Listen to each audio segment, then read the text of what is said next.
বদলে যাই নাই, অধিকার হারায় গেছে, তাই বিরক্ত করা ছাড়ে দিছু। কিন্তু মানুষ ভাবিলে যে ওমেরা না থাকিলে দিন যাবা নেহে, অথচ বছর পার হয়ে গেল টেরো পানো নেই। প্রচণ্ড কষ্ট নিয়ে যায় হারায় যায়, অয় আর শত অনুরোধ করিলেও ফিরে আসে না। ধন সম্পত্তি না, মানুষের সবচেয়ে প্রয়োজনীয় জিনিস হইল মানসিক শান্তি। যদি বুঝিবা পারেন যে তোমরা ভুল সম্পর্কে আছেন, তাহলে কষ্ট করে হইলেও নিজেকে থামায় দেন। কারণ ভুল মানুষলা কোনোদিন তোমাক মূল্যায়ন করিবা নেহে, বরং তোমাক ভাঙ্গে ভাঙ্গে খাবে, যেটা তোমরা চাহিলে আর কোনোদিন সহজে জোড়া লাগাবা পারিবা নেহেন। চিৎকার করে কান্দিলে হয়তো মন হালকা হয়, কিন্তু নীরবে কান্দার চেয়ে বড় কষ্ট বোধ হয় পৃথিবীতে আর কিছুই নেই। মানুষক ছোট করে কথা কহা বন্ধ করেন, একদিন দেখিবেন সময় তোমাক এমন জায়গা ছোট করিবে যেইঠে তোমরা অনেক সম্মান পাওয়ার যোগ্য ছিলেন। যায় তোমাক আঘাত করে হাসে ওমাক বুঝায় দেন যে তোমরা দুর্বল নাহান, বরং তোমরা সেই ব্যক্তি যে আঘাত পাইলে আরো শক্ত হন।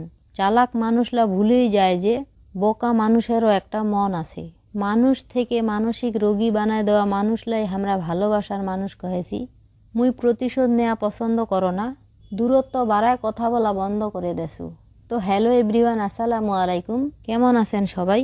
আশা করছো যে আল্লাহর অশেষ রহমতে সবাই ভালো আছেন। আলহামদুলিল্লাহ, আমরাও ভালো আছি। ভিডিও শুরুতে মোর প্রিয় আপু ভাইয়ালার কাছে একটা রিকোয়েস্ট, যদি তোমরা ভিডিওটা দেখা শুরু করছেন তাইলে একটা লাইক দিয়ে দেখা শুরু করিবেন, তাইলে মোর ভিডিওটা আরো অনেকের কাছে পৌঁছাবে। তো এলা একটা মিষ্টি আপুর মিষ্টি কমেন্ট পড়িম। Village life with Shakila ID থেকে আপু মুখ সুন্দর একটা কমেন্ট করছে। আপুক সুন্দর কমেন্ট করিবার তানে অনেক ধন্যবাদ, আর আপুর ফ্যামিলির সবার সুস্বাস্থ্য কামনা করছু। আপু যদি এই মুহূর্তে মোর ভিডিওটা দেখে থাকেন, এই যে আপু মুই তোমার নাম নিনু, তো আমার বাকি যেলা ধান মারিবা আসিল ওইলা মারে নিনো।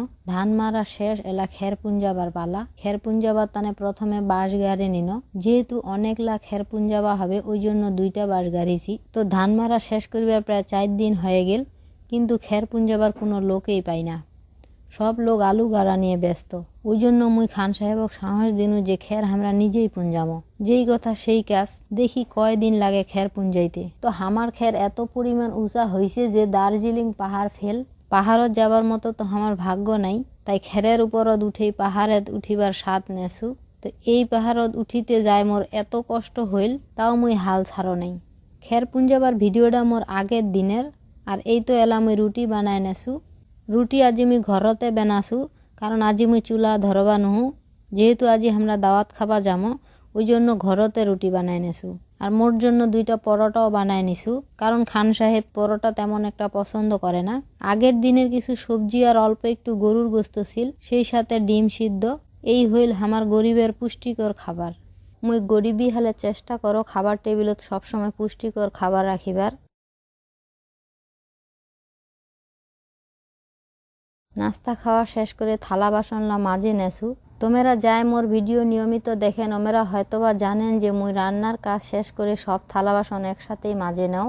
তোমরা নিজেও চেষ্টা করে দেখিবেন যে এইভাবে একসাথে সব থালা বাসন মাঝে নিলে কিন্তু সুবিধা আছে। আরেকটা কথা কি জানেন, যার কাছত যেমন সুবিধা আর কি। মোর যেহেতু কাজ বেশি, এই জন্য বারবার থালা বাসন মাজিবার সময় নাই, ওই জন্য আমি একসাথেই মাঝে নেছু।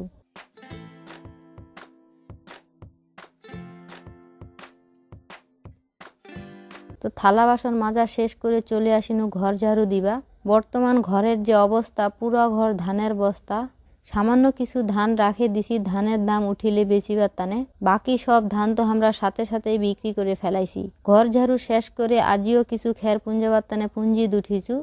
একদিনে যেহেতু পুঞ্জি শেষ করিবা পারি না, ওই জন্য একটু একটু করে পুঞ্জায় নেছি। বেটা ছোয়া লোকের কাজ কি আর মাইয়া লোকক দিয়ে হয় কহেন্দি? নিজের কাজ যেমন হোক করিবা পারিলেই হইল, ওইটাই আর কি। পুঞ্জিত কিছু খের উঠায় দিয়ে চলে আসিনু গোসল করিবা। কালিকার কিছু কাপড় ছিল, ওইলা ধুয়ে নিয়ে গোসল করে ফেলানু। তো হামেরা এলা যেমন দাওয়াত খাবা। দাওয়াতের একটা লোক আমার উঠানোর ভ্যানটা রাখে দিল, কারণ যেই বাড়ির দাওয়াত হচ্ছে ওই বাড়ির সামনে তেমন একটা জায়গা নাই, ওই জন্য আমার বাড়িতেই রাখিল। বাড়ির কাছের দাওয়াত, দাওয়াতের নাম সুন্নতে খাতনা। অথচ এই জায়গা দাসে হামেরা মনে হয় পাপ কিনে নেছি, কারণ দাওয়াত করিতে তো কোনো মানা নাই। সমস্যা হচ্ছে দাওয়াত খিলানোর পরে টেবিল চেয়ার নিয়ে বসে ডাকাতি করিবার তানে। এইলা হচ্ছে প্রকাশ্যে ডাকাতি। প্রতিনিয়ত আমরা এমন পাপ করেই যাচ্ছি। বিয়া বাড়ি তো ঠিক এমনই ঘটনা ঘটেছে। বেটির বাপের সামর্থ্য নাই, তারপরও 120 জন 150 জন বরযাত্রী চলে এসেছে মরাটাকে আরো মারিবার তানে। আখিকা বাড়ি তো ঠিক একই নিয়ম, চেয়ার টেবিল নিয়ে বসেছে। আরও আছে সাতখিলা নামের আরেকটা কুসংস্কার, যা জানে না যে অমুকের বাড়িয়ালির পেটে ছুয়া আছে। আজি বাড়িত মেহমান দেখে সবাই জানে গেল যে কেনে উমার বাড়িত এতলা লোক আইছে। তো এই হচ্ছে আমার সমাজ। আর দাওয়াত খাবা না গেলেও অনেক কথা হবে, সবাই মনে করবে টাকা দিবার ভয়তেই দাওয়াত খাবা আসে নাই।